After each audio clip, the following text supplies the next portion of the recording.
Está entrando no ar pela Rádio Universidade 800 AM o programa T-Move, Temas Emergentes em Movimento. O que te move? Olá! Está começando mais um T-Move, Temas Emergentes em Movimento. Eu sou a Maria Aparecida Azolim, pedagoga da Coordenadoria de Tecnologia Educacional e apresentadora deste programa, aqui nos estúdios da Rádio Universidade 800 AM. Hoje a apresentação será compartilhada com o Gian Noal, que é nosso técnico de áudio que fica sempre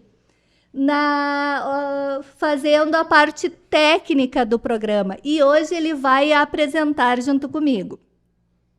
O programa T-Move, Temas Emergentes em Movimento, é um projeto da Coordenadoria de Tecnologia Educacional da UFSM, vinculada à Prograde, Pró-Reitoria de Graduação. Proporcionamos aqui um espaço de conversa e troca de ideias através de entrevistas com convidados que são super especiais. Hoje, o nosso convidado é o jornalista Fabrício Vargas, que é filho de Santa Maria, egresso do curso de jornalismo da Universidade Franciscana. Atualmente é gerente de projeto da Secretaria de Análise, Estratégia e Articulação da SECOM, Secretaria de Comunicação Social da Presidência da República. Militante, ativista social e cultural. Fabrício, seja muito, muito bem-vindo. Eu que agradeço, obrigado. Muito obrigado pelo carinho, pelo acolhimento. Estamos aí para conversar um pouquinho. Um prazer estar aqui na Universidade Federal de Santa Maria, que por um pouquinho eu não me formei aqui, né? Mas a gente tem um carinho enorme. Só por ser de Santa Maria, não tem quem não tenha esse carinho enorme pela Universidade Federal de Santa Maria. Mas também sou aluno da Universidade Federal de Santa Maria, através da UAB, no curso de Ciências da Religião. E justamente para tentar compreender um pouco mais, né, do sagrado religioso, de outras coisas. Então, também me sinto em casa aqui por estar na universidade. E Santa Maria sempre foi o meu lar, né, há 37 anos. Embora nesse último ano aí agora a gente esteja num desafio muito grande lá em Brasília, atuando junto ao governo federal, mas também representando, né, a cidade, o coração do Rio Grande, lutando pela nossa cidade, pela nossa região central também, porque a gente tem um dever muito grande, né, de ter aqui a gente é um polo, né, um polo regional, e é inegável isso, embora ainda podemos melhorar ainda mais, né, mas estou muito satisfeito, muito feliz de estar lá atuando, representando Santa Maria, junto com o ministro Paulo Pimenta, que também é um santamariense, né, no governo Lula. Nossa, Fabrício, eu sou santiaguense, aqui perto, 150 quilômetros de Santa Maria. Fazem 3 anos que eu estou aqui e, olha, eu amo Santa Maria. Eu digo que agora é a minha cidade, já me sinto santamariense, que ela tem essa característica de acolher, né? Eu acho uma cidade muito acolhedora.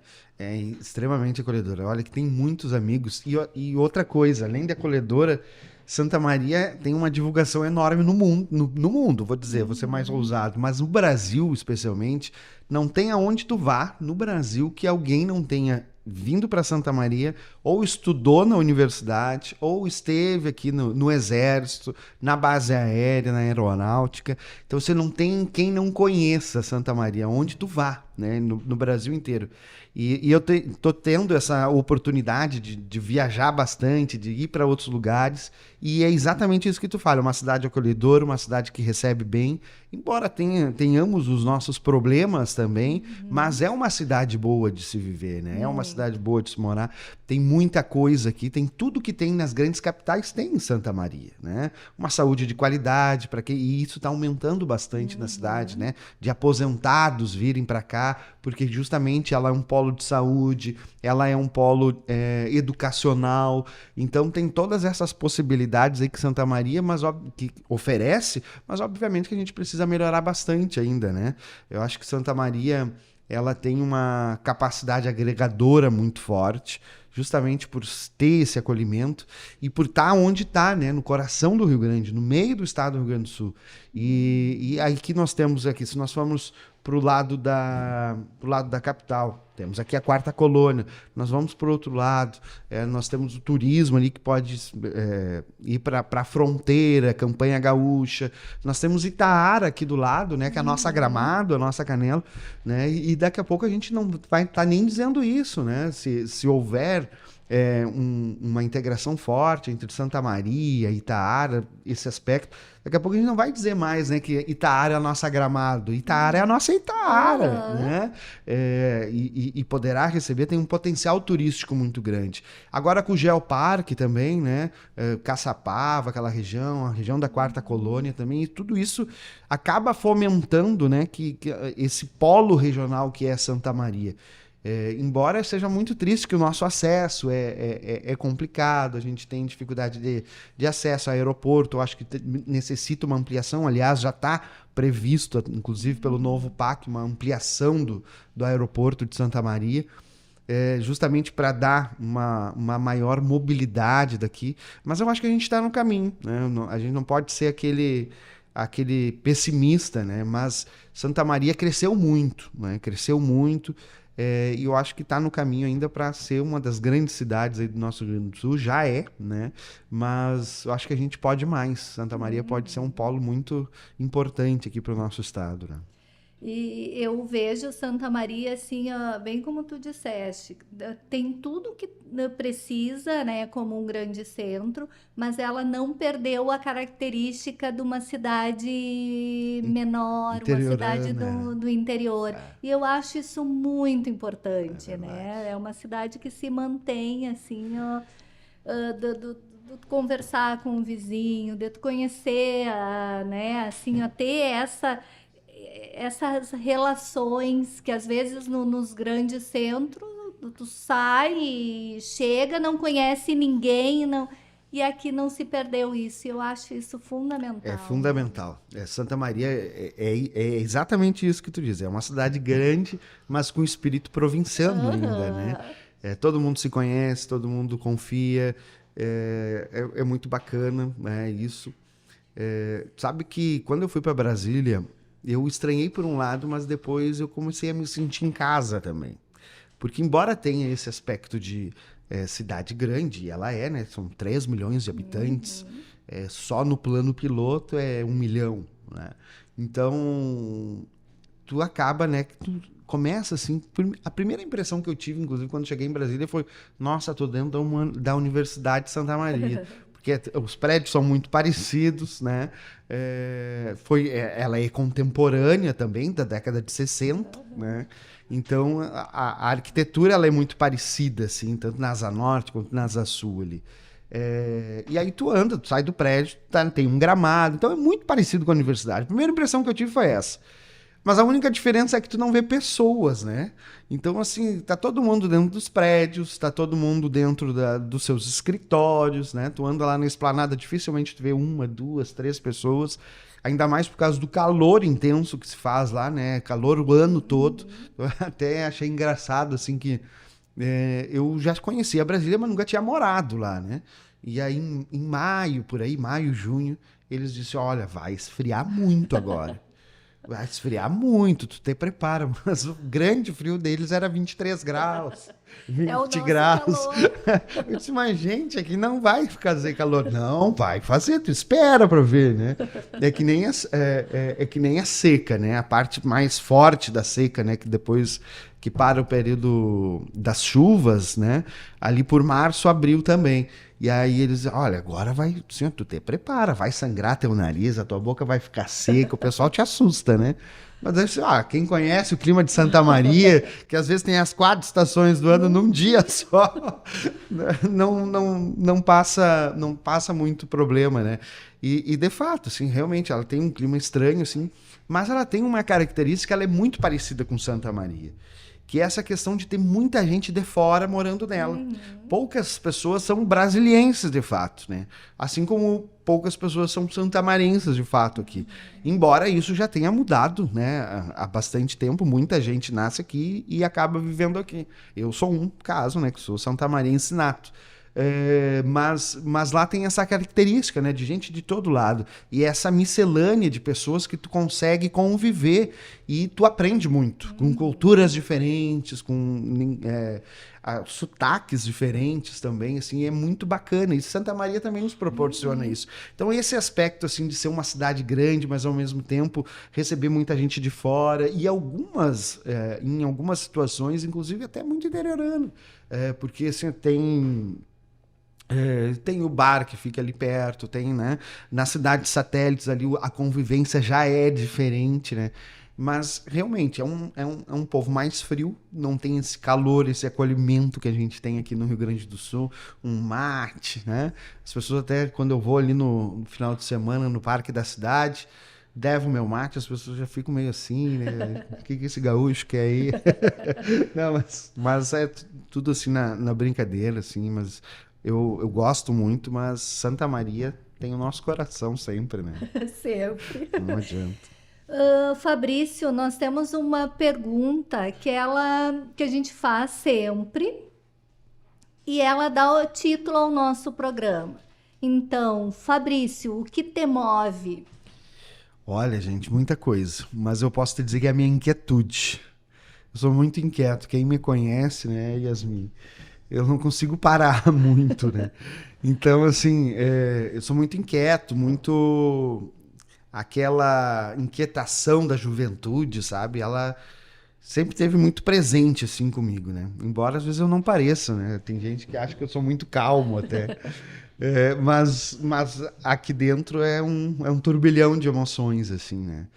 E essa inquietude, assim, eu acho que é o mais importante, assim, que é o que me move, assim, me move a lutar pelo social, a lutar, assim, pela cultura, é uma coisa que eu tenho, eu acredito muito na cultura, né, como um desenvolvimento social, como fonte de renda, como auxílio às pessoas, para deixar as pessoas melhor também. Na pandemia, né, o pessoal sempre critica muito, né, tem um lado aí que sempre critica muito questões culturais, questões de incentivo à cultura, mas eles não entendem que por trás, por exemplo, de um carnaval, existe toda uma economia criativa, tem gente que sobrevive disso, tem gente que faz artesanato na vida, e isso é cultura, né?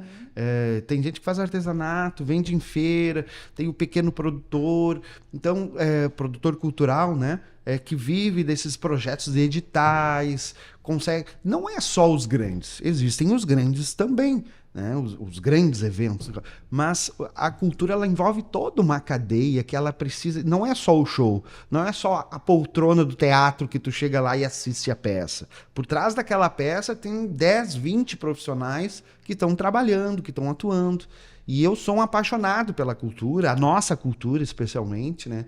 Eu sou compositor também, nas horas vagas, obviamente. Vi o teu canal. Sou compositor também, por um bom tempo. Eu atuei na área da poesia, da declamação aqui no Rio Grande do Sul, mas agora já estou um pouco mais afastado disso, em função, inclusive, das atividades, mas eu sou apaixonado pela cultura, né? Pelo teatro, pela música especialmente, festivais, enfim.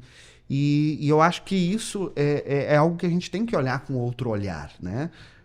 com perdão da redundância, né? Mas porque a gente precisa dar mais atenção para isso. E o governo Lula ele tem sido muito importante nesse quesito, porque nunca se teve tantos investimentos na cultura como está sendo agora. Isso eu desconheço. Até segunda-feira eu participei da Conferência Municipal da Cultura aqui em Santa Maria, e lá se dizia que a gente está vivendo uma efervescência cultural, enfim. E de fato, né, a gente está vivendo um bom momento, mas se a gente está vivendo um bom momento é porque hoje também existe um governo comprometido, existe um olhar diferenciado para esse setor, e não só para esse setor, mas também para o setor social, que entende que a cultura não é só apenas o show, a música, mas é também uma cadeia produtiva que tu gera emprego, tu gera renda. Tem muita gente que sobreviveu disso na pandemia, né? E hoje está dando passos maiores porque teve a iniciativa de ter um negócio nesse sentido durante a pandemia, né? Então, e hoje a gente está tendo essa possibilidade de ter grandes investimentos. Santa Maria nunca recebeu 4 milhões de reais em 3 meses. Para a cultura, né? Através da lei Paulo Gustavo e da Aldir Blanc.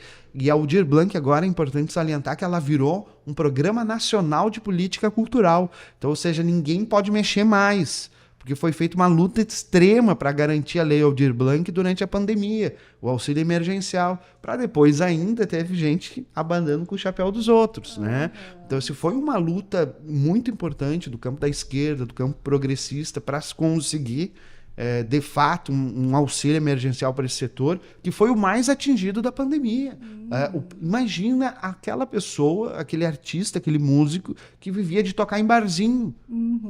Aí ele teve que fazer live, teve que pedir Pix e as pessoas ajudando, mas isso não era o suficiente, né, para ele se manter, né? A empresa de cultura só perde para os farmacos, né? Em termos de geração de emprego.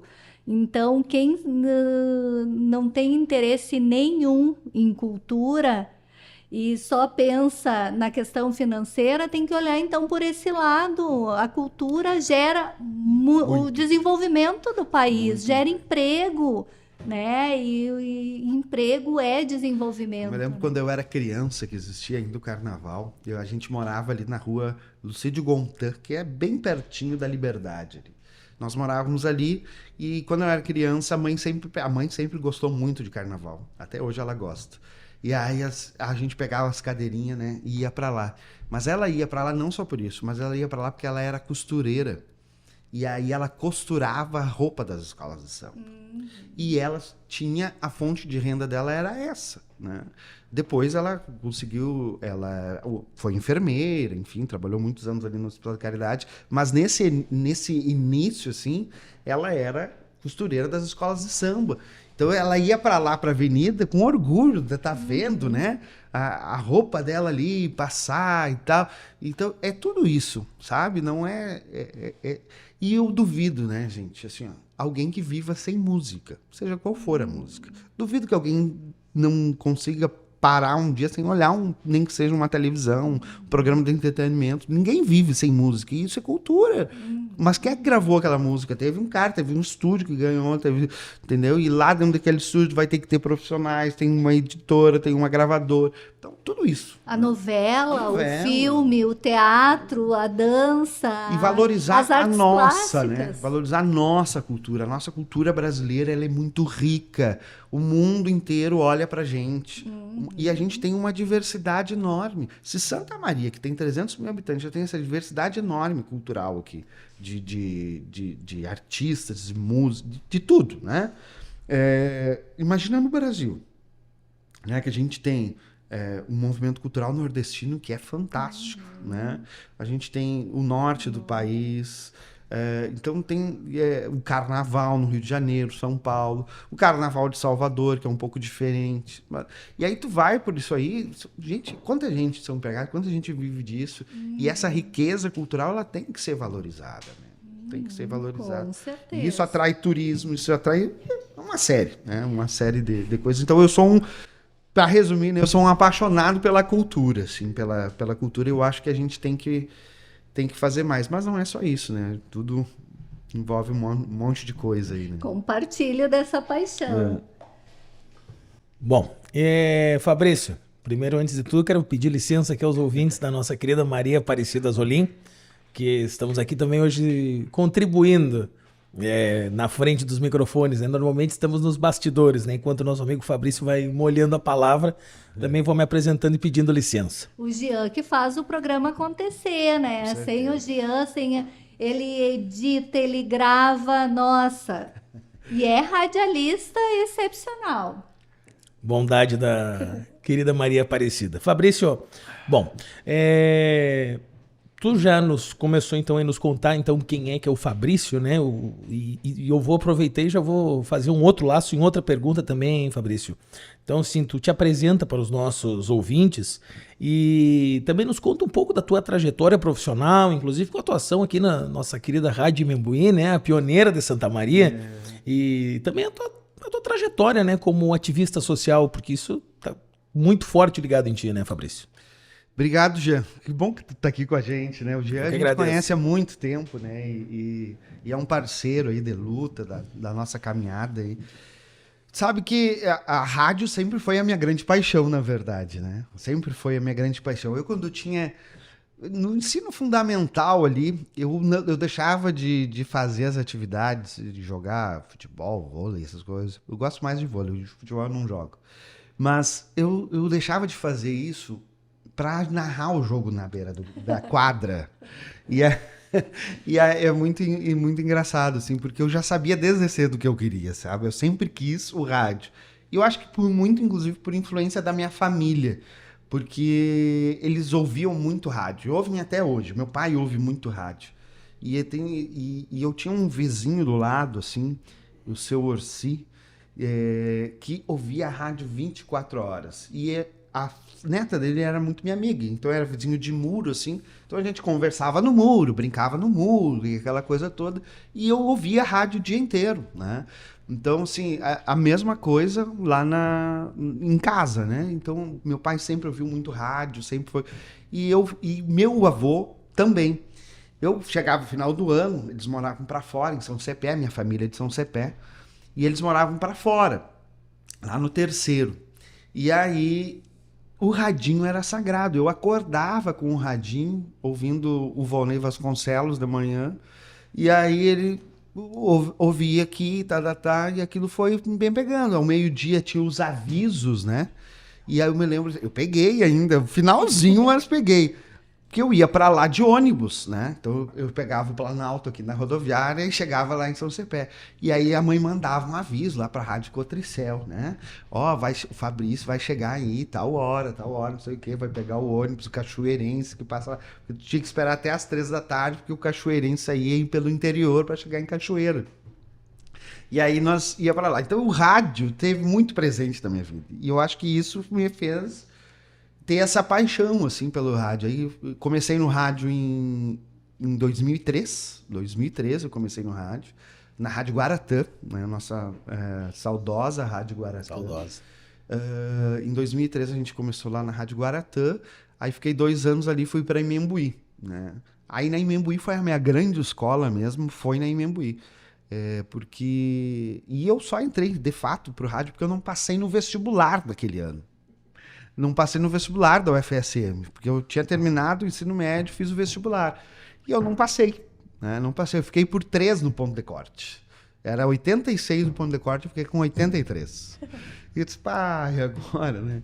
Vamos pro rádio. E aí tinha um vizinho nosso que trabalhava em rádio, e aí ele disse, faz um curso ali no Senac, né? Que tem o curso do Senac ali. Fiz o curso do Senac e fui parar no rádio. Aí eu trabalhei na Guaratã, depois trabalhei em Imembuí. Em Imembuí eu fiquei mais tempo ali, tanto na Imembuí quanto na Nativa. E aí ali foi uma grande escola, né? Porque eu só não narrei futebol, mas eu já fui repórter, já arrumei antena, já fui no transmissor, a gente já foi operador, já foi vendedor. Então a gente passou por toda a cadeia do rádio, né? E a gente aprende muito, né? O rádio é uma grande escola para todos, né? E te auxilia muito. Em 2010, eu saí do rádio, fui trabalhar no jornal A Razão. Aí eu já estava... Eu comecei tarde a graduação. E aí eu já estava estudando jornalismo, mas fui pro jornal A Razão, Fui gerente de circulação também do Jornal A Razão durante 2 anos e trabalhei na Rádio Santamarense. Aí depois dali acabei indo para o lado da assessoria de comunicação, né? na política, né? E aí trabalhei ao lado do vereador Luciano Guerra, os 2 mandatos, que é um cara que eu conheci, inclusive, no rádio. Quando eu entrei no rádio em 2003 eu comecei com ele lá, era operador do programa Campo de Cidade, que existe até hoje. Lá na Rádio Medianeira FM 102.7. Exatamente. E aí ficamos por lá. Ele saiu, fiquei mais um pouco ali na Câmara e fui para Brasília, né? Tentar esse novo desafio aí. Então a nossa história toda ela é feita aqui em Santa Maria, né? Toda ela foi construída aqui na cidade e isso me deixa muito feliz, assim, porque eu tenho um amor por essa cidade aqui que poucas pessoas sabem até, né? Porque a gente não costuma ficar expressando, né? Mas não tem cada canto, cada lugar que a gente não tenha ido, já que a gente não tenha conversado, cada canto da cidade que a gente não conheça alguém. E isso nos deixa muito grato, assim, né? Pela cidade que a gente tem e por saber, assim, que embora a gente tivesse tido a grande tragédia da Boate Kiss em 2013, que passou a tornar-se rótulo da cidade no Brasil, mas ainda assim as pessoas lembram sempre com carinho da cidade, lembram sempre, tem uma história do movimento estudantil, né, dos tempos de DCE, né, enfim, seja qual for a memória, as pessoas sempre têm uma memória muito afetiva da cidade, né? Então, Fabrício é esse cara, né? Eu também sou ativista social, eu milito muito nessa questão da cultura, especialmente, né?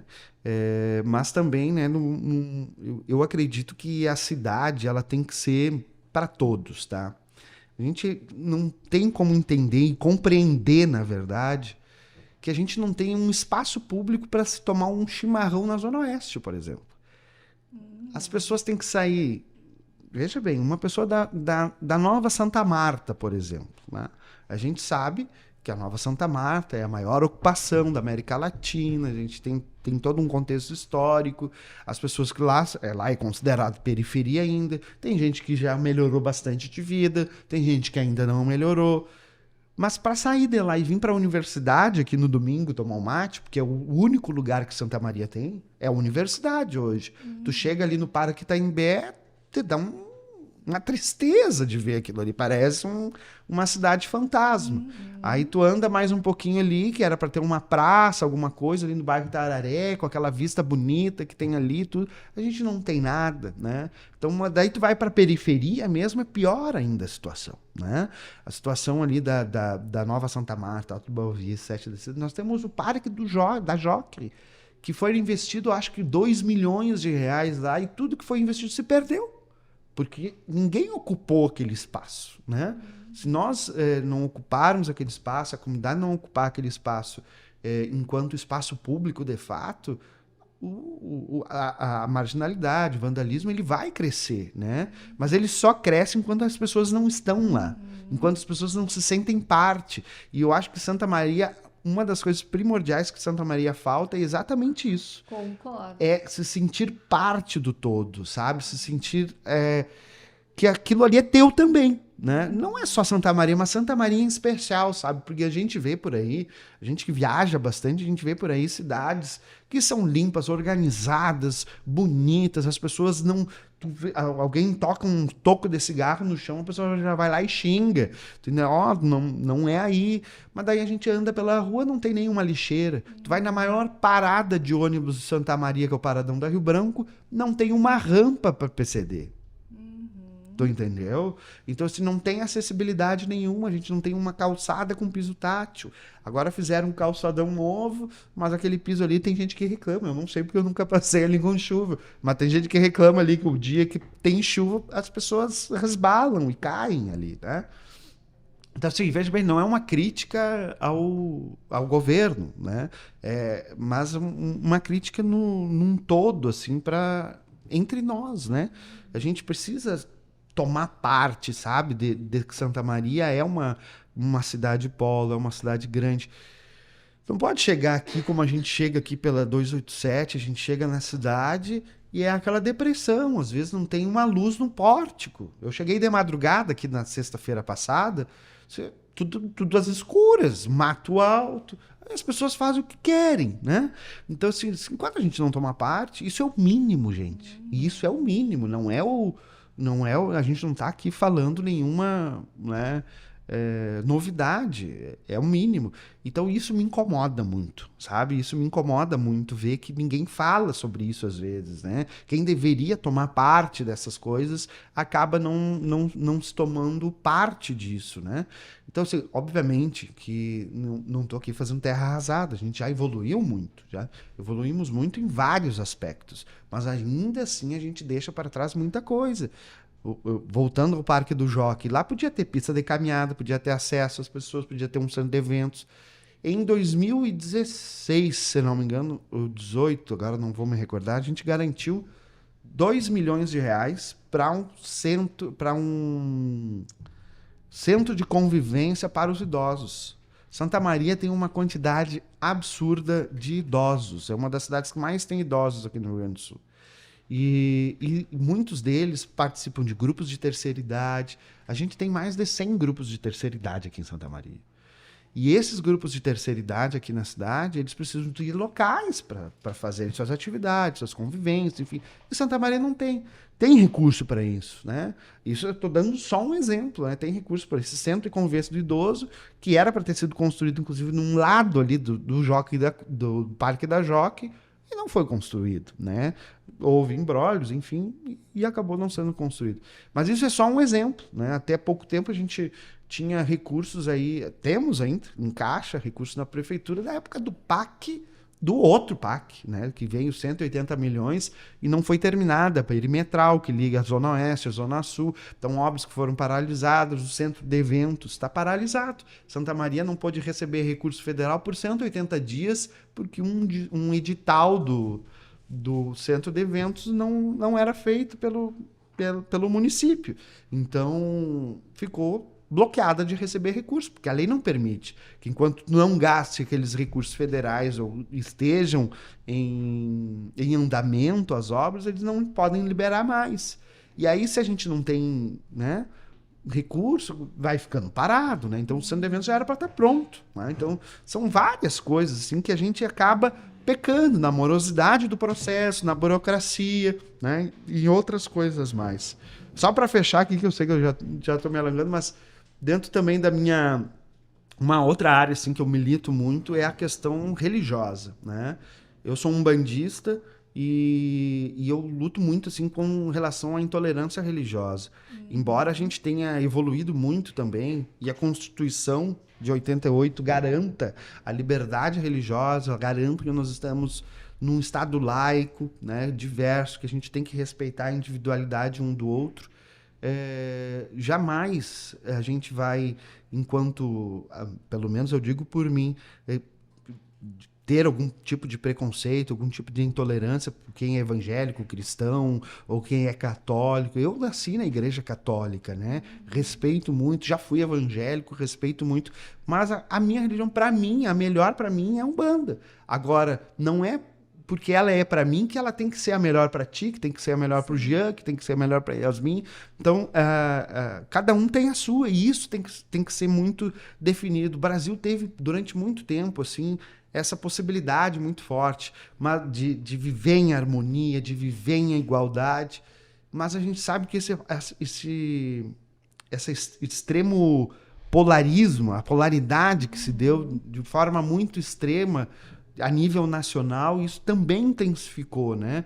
Porque alguns líderes religiosos acabaram levando isso para o lado político, né? E aquela velha frase, né? Futebol, política e religião não se discute. Mas eu acho que se debate, né? Eu acho que a gente tem que debater, tem que conversar, tem que dialogar, tem que mostrar para as pessoas. Eu acho que a gente sempre diz lá no centro o seguinte, a gente tem que mostrar o ser que tu é lá fora. Um bandista que tu é lá fora da terreira. Porque aqui dentro é muito fácil.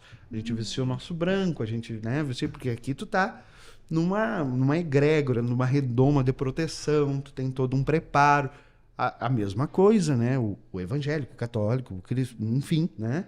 A religião que for. É muito fácil ser lá dentro da igreja. O problema é as tuas atitudes lá fora, né? Pro lado de fora. E é aí que tu mostra realmente que a religião que tu tá, ou o partido político que tu tá, ou a entidade, a associação, a luta, a causa que tu busca é de fato legal com as tuas atitudes, né? com o teu caráter, com as tuas coisas que tu apresenta para a sociedade. A maneira que tu vive lá fora é a maneira que tu deveria viver lá dentro. Deve ser o contrário até, né? Porque lá dentro é muito fácil, né? Sim. Muito fácil.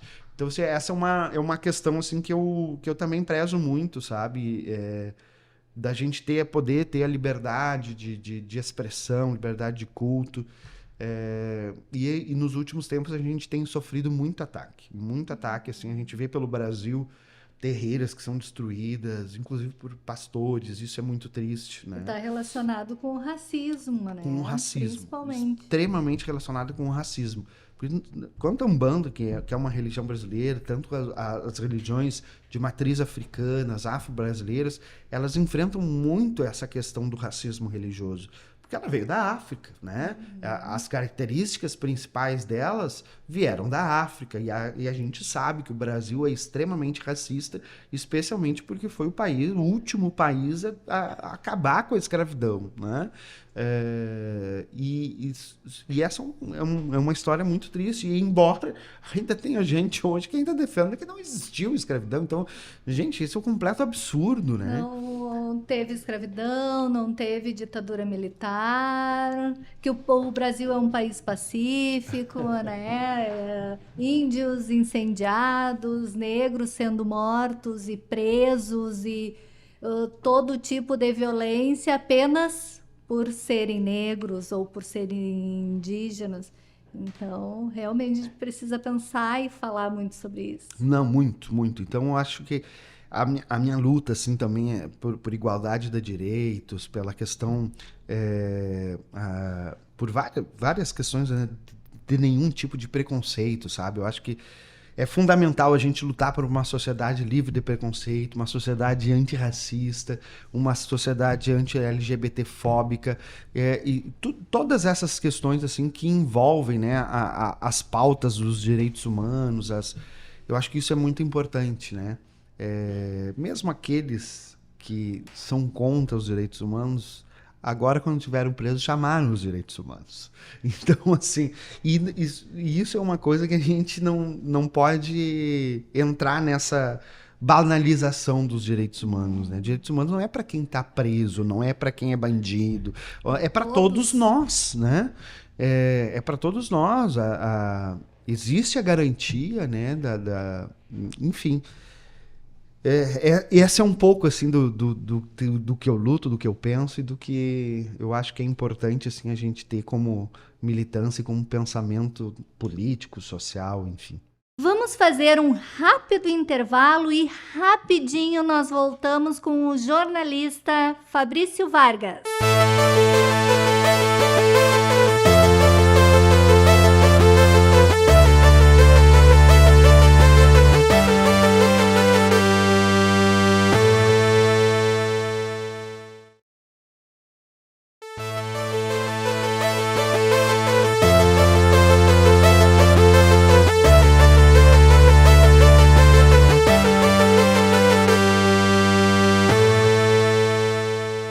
Estamos de volta com o T-Move. Para você que ligou o rádio agora, seja muito bem-vindo, seja muito bem-vinda.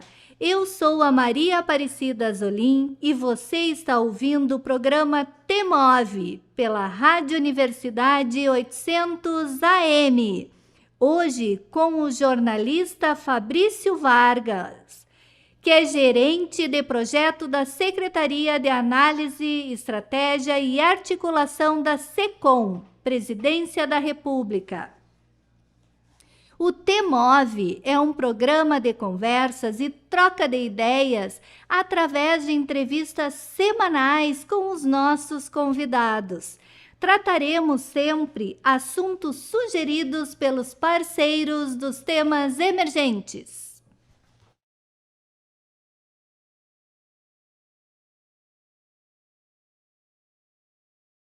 Fabrício, tu estavas falando e eu lembrei do Paulo Freire, né, que foi tão cruelmente atacado nessa última gestão. Um educador que a luta dele era que os oprimidos deixassem de ser oprimidos, né? Então, o patrono da educação brasileira, ele dizia assim, ó, que a gente tem que caminhar para que a nossa prática, que a nossa fala e a nossa prática ande junto, né? E exatamente o que tu disseste, né? Tu é umbandista não só lá dentro, tem que ser lá fora. E eu acredito nisso, que a gente tem que caminhar para que o que a gente fala também seja as nossas ações, né? Porque o discurso a gente, né, é mais fácil, né? Verdade. E também eu lembro do Paulo Freire, quando ele diz assim, ó, que ninguém começa a ser professor numa certa terça-feira às 4 horas da tarde. Ninguém nasce professor ou marcado para ser professor. A gente se forma como educador permanentemente na prática e na reflexão sobre a prática. E eu acredito que com a militância ela acontece a mesma coisa. Tu não acorda e diz, hoje eu vou ser militante. Ela é uma construção. E eu queria que tu falasse um pouquinho como foi essa tua construção como Fabrício militante.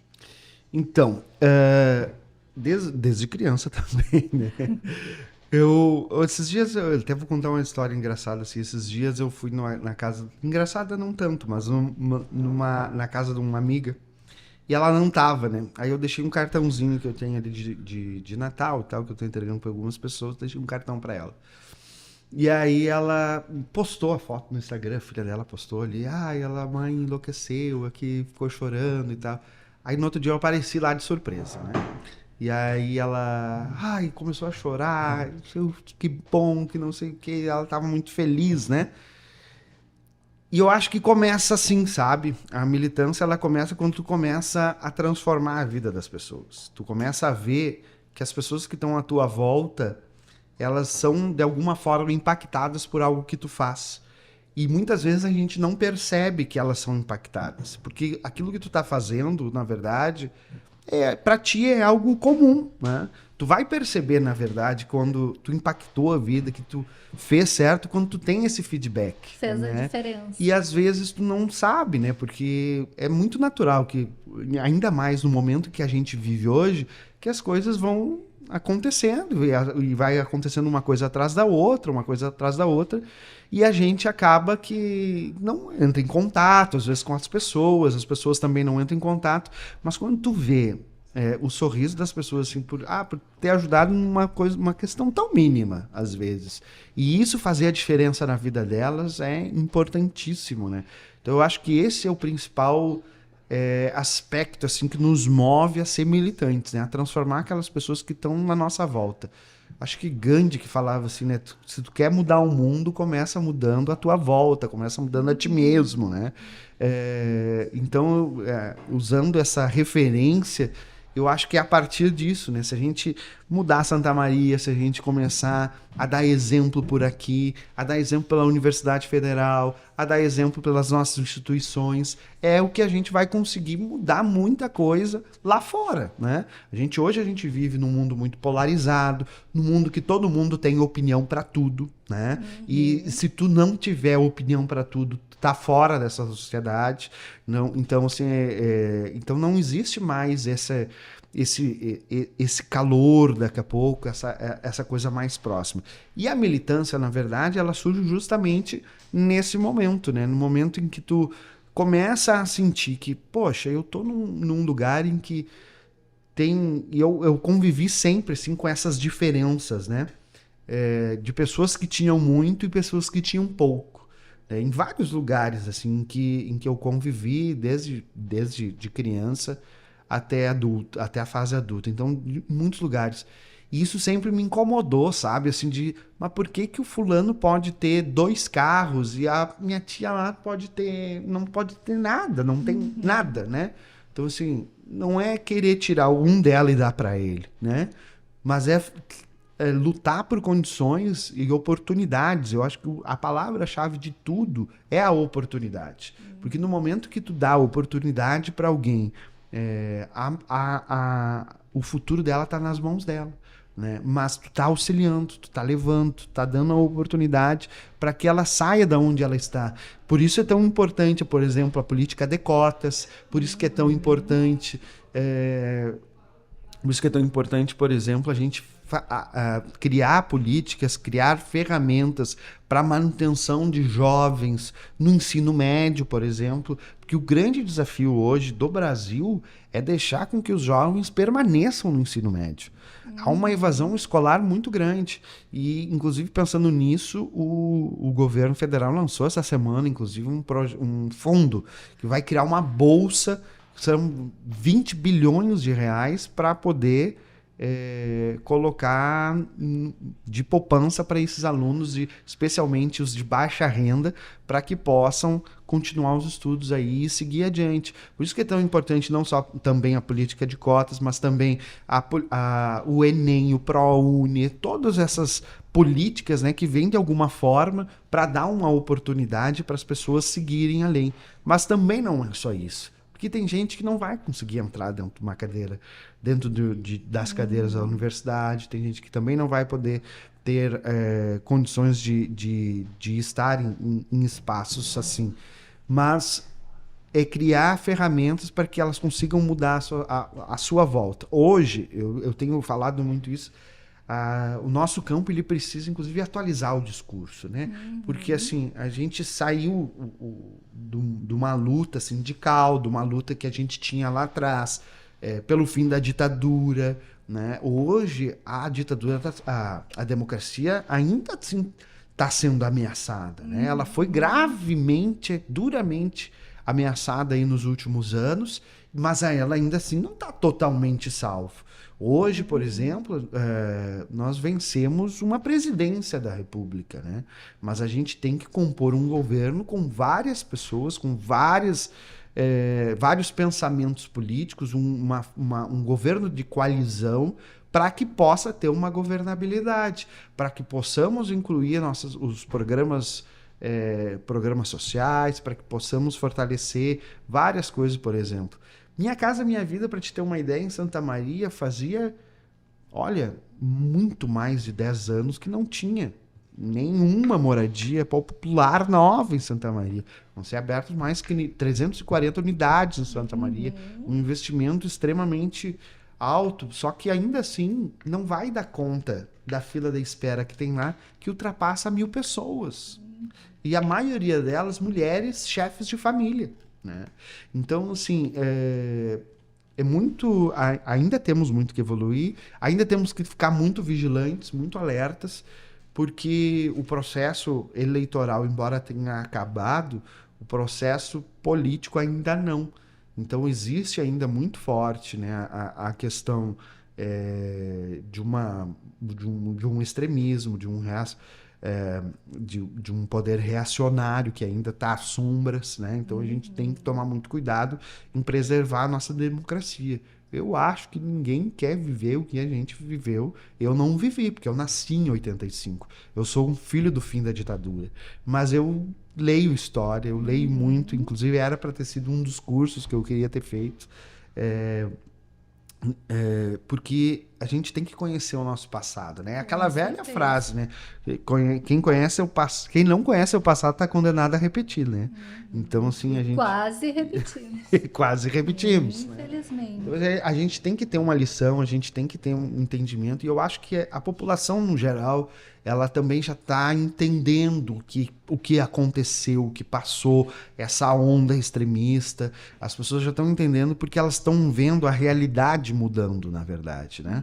Ano passado, nós chegamos a pagar 1 litro de azeite R$8. Hoje ele já está a menos, ainda está caro, mas já está menos. A gasolina chegou também a quase R$9 em alguns lugares, hoje está 5. Sem falar na pandemia, né? Quantas pessoas morreram por falta de iniciativa política, né? Por descaso político, atraso nas vacinas, que era só uma gripezinha e milhões de pessoas morreram que poderiam não ter morrido. E ainda assim, provada a eficácia da vacina, tem gente que ainda diz que não vai vacinar seu filho. Isso é criminoso, Fabrício. Olha, eu tenho falado isso em cada programa, eu bato na mesma tecla. Olha, quem escuta sempre o Temov já me ouviu falar sobre isso. É criminoso, pais não levando as crianças para serem vacinadas, a volta da poliomielite, crianças com risco de ficar com paralisia infantil, com sequelas para o resto da vida, por uma ideologia criminosa, crianças não sendo vacinadas. Ainda um adulto, acho que é criminoso também influenciar isso, mas um adulto tem poder de escolha. Agora, não levar uma criança a ser vacinada é um crime. Exatamente isso. E ainda assim, hoje, existem, inclusive, líderes nossos, líderes aqui no município que defendem isso, que defendem a antivacina, que dizem em voz alta que não vai levar seus filhos para vacinar. Então, isso é extremamente asqueroso até. Né? Criminoso. Asqueroso. É crime, realmente, tu negar um direito fundamental da criança, um direito à vida. Né? E é um direito que está expresso na Constituição, artigo 213, eu acho que, se não me engano, do 205. Não vou lembrar. Mas é constitucional, tem o Estatuto da Criança e do Adolescente. 8.069, eu Exato. acho que é o ECA, né? Então, assim, ó, é impressionante que ainda existam esses tipos de pensamento. E esse tipo de pensamento vindos ainda de pessoas que foram vacinadas e por isso elas estão aqui. Que tem a marquinha no braço E é só por isso que elas estão aqui. Né? Então, assim, só que em nome, às vezes, de um projeto político, em nome de um projeto extremista, se acaba defendendo isso, sabe? Assim, isso é triste, é triste e criminoso, sim.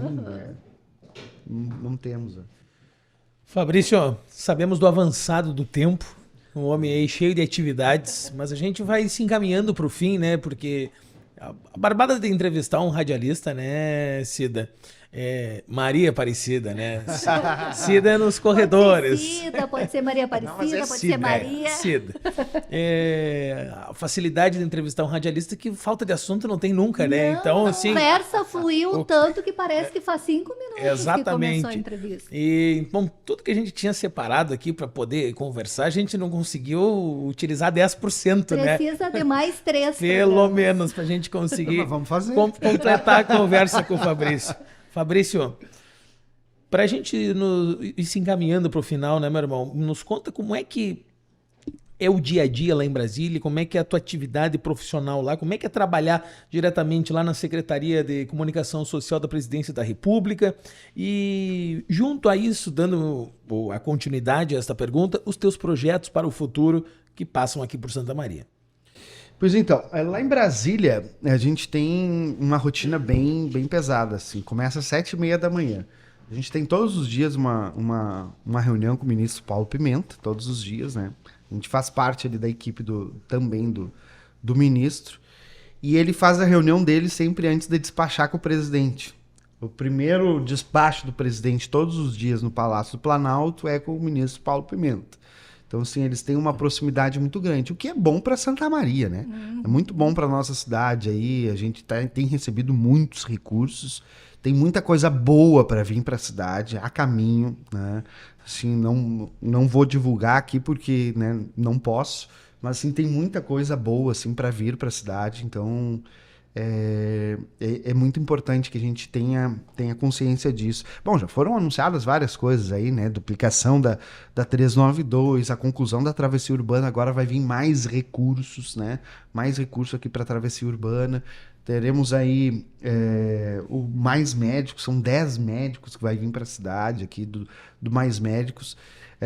Educação em tempo integral, Santa Maria deve ter sido contemplada também na educação em tempo integral, que é o principal projeto do novo PAC. presidente Lula, inclusive, foi muito claro. O principal projeto do novo PAC, eu quero que seja a educação em tempo integral. O sonho dele é aumentar. Só para o ano que vem vai ter 1 milhão de novas vagas no Brasil para a educação em tempo integral. E isso contempla também Santa Maria, né? De fazer com que as crianças fiquem mais na escola, tenham contraturno, tenha cultura, tenha outras coisas, tenha atividades que possam ser relacionadas também a questões de trabalho. Mas não é só isso, o novo PAC vai revolucionar.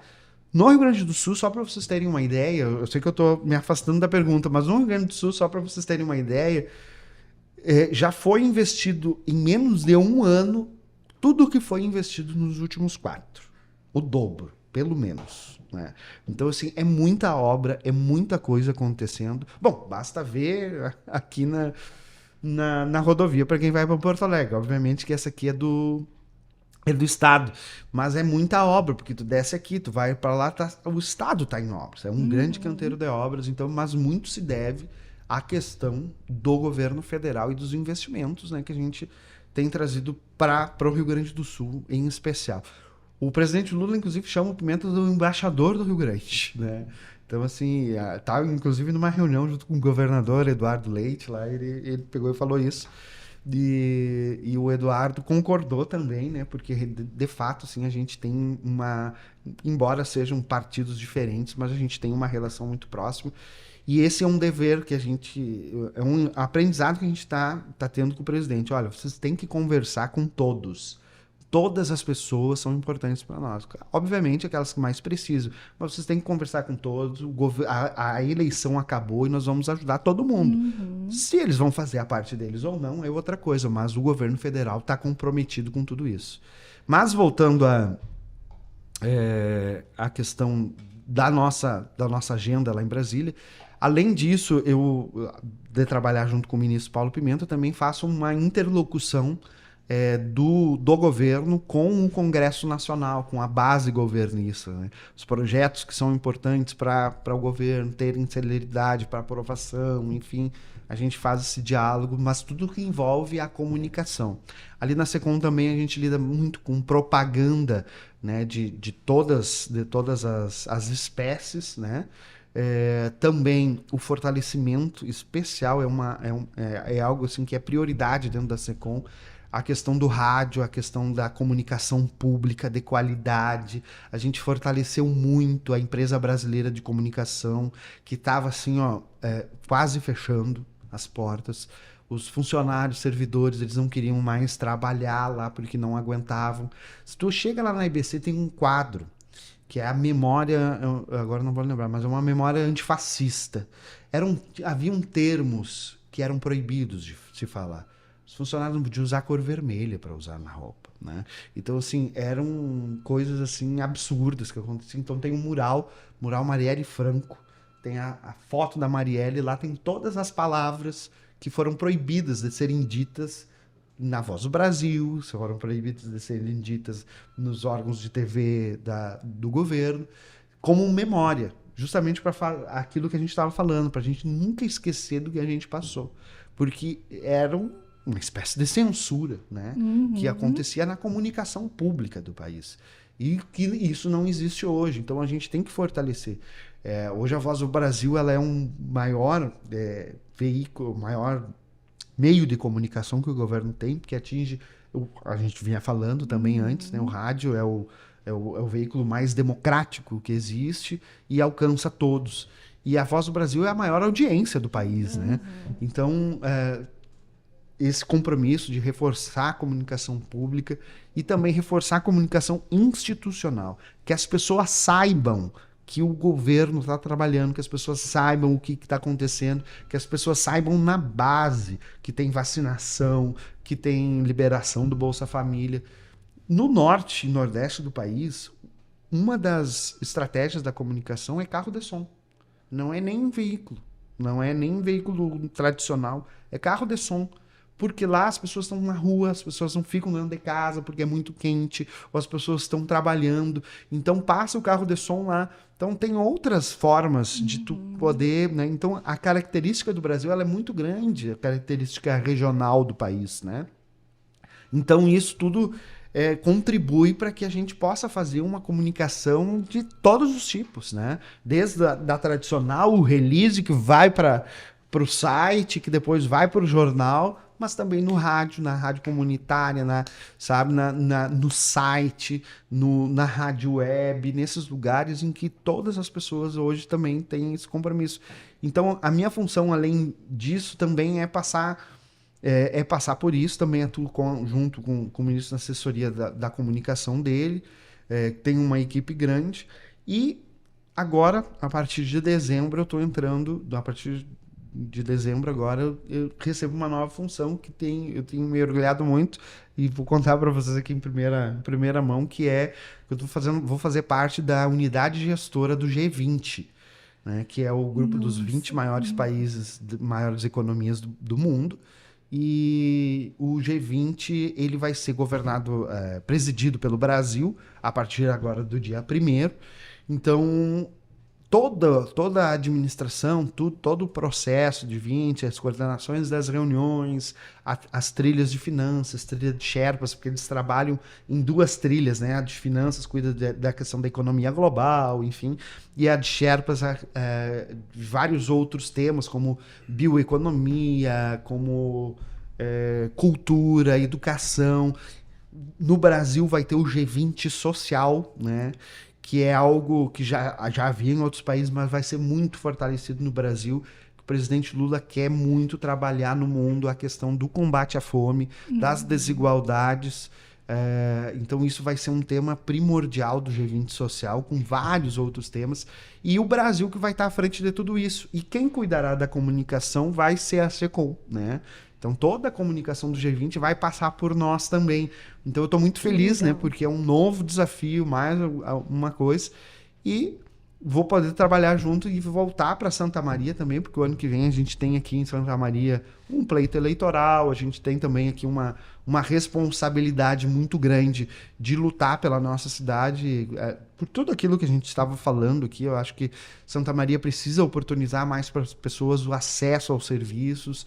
A gente não pode mais ter aqui, por exemplo, em Camobi, um posto de saúde que não abre de noite, né? Minimamente tem que ter um terceiro turno para atender essa comunidade. Minimamente tem que ter outros lugares que possam fazer esse serviço também. Isso eu estou falando só na saúde. Agora não dá para te entrar na periferia e entrar naquela escuridão, umas ruas que tu não consegue andar de carro, só andando a pé, né? Então como é que as pessoas vão conseguir ter vontade, mesmo que com oportunidades, com as coisas melhorando, sair de lá, né? Ter uma, né? E vir para cá, fazer algo diferente. Então, tudo isso assim nos move também a voltar para Santa Maria no ano que vem, participar, eu acho que efetivamente, né, desse processo para tentar lutar um pouco mais pela nossa cidade aí, e tentar fazer tentar ver um futuro melhor aí para nossa cidade. Nossa, que legal! Já vamos pensar um novo programa só para falar sobre a questão do G20. Fabrício, te agradeço imensamente de estar aqui conosco. Nossa, realmente foi um programa que voou. Coisa boa, coisa boa. Muito obrigado. Obrigado, Cida. Obrigado à professora Lisiane, que agora está aqui também. Foi interlocutora, né? Jean, meu parceiro de longa data. Né? Prazer é nosso, Fabrício. Muito feliz de estar aqui com vocês. Eu gosto de estar junto com gente que é assim, tem a mesma inquietude, que gosta de ver as coisas andar, de ver as coisas acontecer. E vocês fazem muito isso aqui na universidade, né? Embora muita gente não dê o devido valor que a universidade tem, a universidade presta um papel fundamental para Santa Maria, para a região. E a Universidade Federal de Santa Maria é um orgulho para todos nós, né? Não tem aonde a gente não vá, repito, né? Que alguém não tenha passado por aqui, que alguém não conheça alguém que tenha passado por aqui, e leva com carinho, com orgulho, né? Essa cidade e a nossa universidade. Então, parabéns pelo trabalho que vocês fazem e muito obrigado pela oportunidade de estar aqui com vocês. Agradeço ao Jean de ter compartilhado o microfone comigo. Gostei muito, Jean. Vamos ter que fazer mais vezes. Agradeço a presença da professora Lisiane e da Yasmin junto conosco aqui no estúdio. Eu sou a Maria Aparecida Zolim, pedagoga da CTE-UFSM e apresentadora do programa T-Move, aqui nos estúdios da Rádio Universidade 800 AM UFSM. O T-Move conta com a produção da comunicadora social Luísa Peixoto e da diretora da CTE, Lisiane Miller. Trabalhos técnicos de Giano Al e direção de rádio de Jonathan Ferreira. Você pode ouvir novamente essa e as outras edições do nosso programa no YouTube. Acesse lá, youtube.com/capacitação digital UFSM, sem o tio e sem o cedilha. O nosso canal já está com quase 20 mil inscritos. Se você não se inscreveu, corra lá e se inscreva, nos ajude a chegar aos 20 mil rapidinho. Nós estaremos de volta na próxima semana falando sobre os temas emergentes em movimento, aqui pelos estúdios da Rádio Universidade 800 AM. Obrigada pela sua audiência, que a sua semana seja levinha e muito feliz. Até a próxima!